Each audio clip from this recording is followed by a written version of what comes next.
Aviation for me has been like a lifetime journey, lifetime experience. I go all the way back to my mother when I was 8 years old, and that captured my heart. I mean, that was what I wanted to do, what I wanted to be.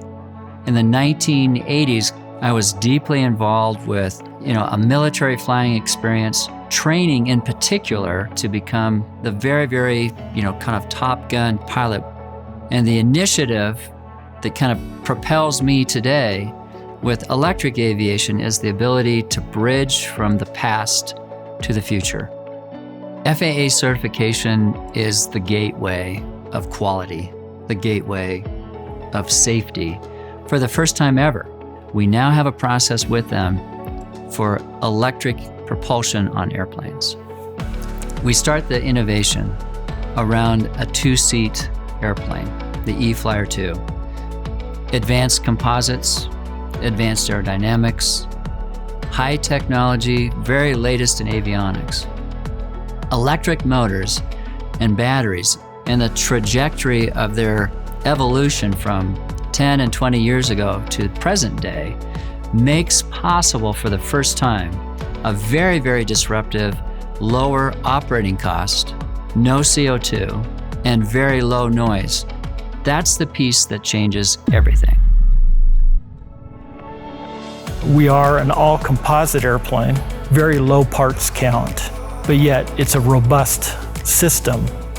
One of the best selling points of this aircraft is the range of the aircraft, which weight directly affects that. So we are using FiberSim, which is a Siemens product, to optimize the structural integrity of the composite airframe.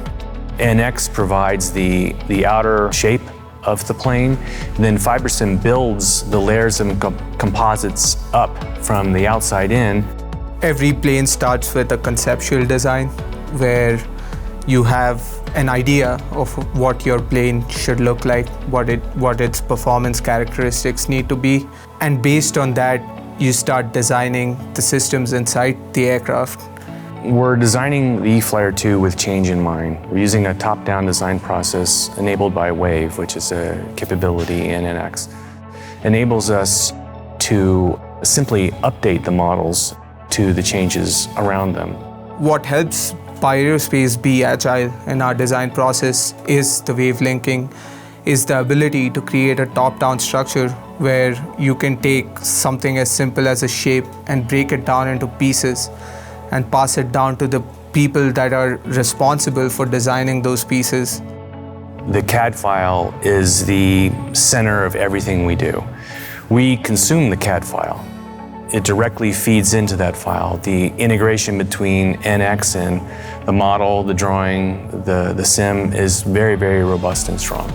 We have high voltage systems, batteries that we are trying to route to each other to connect all the high voltage components of the assembly together, and that's where the harness and routing tools come into play, and Capital comes into play in a big form. You can actually have your harness layouts in Capital and link them in 3D into NX, where you can actually visualize them inside the aircraft. We can take the E-Flyer 2 in the end. We'll change that aerodynamic shape to what it needs to be for an E-Flyer 4, and then we'll morph the E-Flyer 2 into an E-Flyer 4. I anticipate that'll take about a week to do. It's an order of magnitude savings. You can either do the same number of iterations in less time, or you can do more iterations in the same amount of time. At Bye Aerospace, we're doing both. We're shrinking our product development time and doing more iterations at the same time. In the end, what that allows us to do is to get to market fast with the right plane. We have 20 people on the engineering team. A typical company would have 50 to 60. And the reason we can do that is because the Siemens suite is so integrated that you don't need the traditional specialists.